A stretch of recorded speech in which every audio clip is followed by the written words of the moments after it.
Hinimay ng National Bureau of Investigation ang joint affidavit ng 18 nagpakilalang dating tauhan ni Saldico sa pamamagitan ng one-on-one interviews.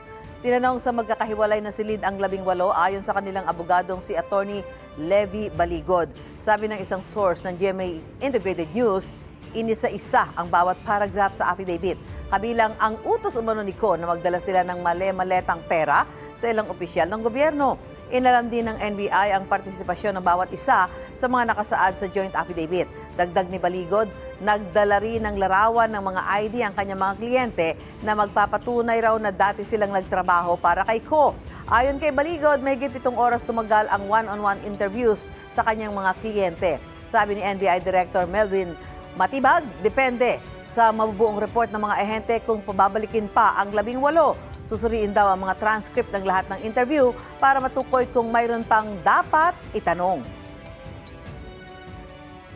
It will establish the credibility of the testimony, tapos kung mayroon bang ibang pag-uusap, and will address all the angles na tinitingnan ng ahensya.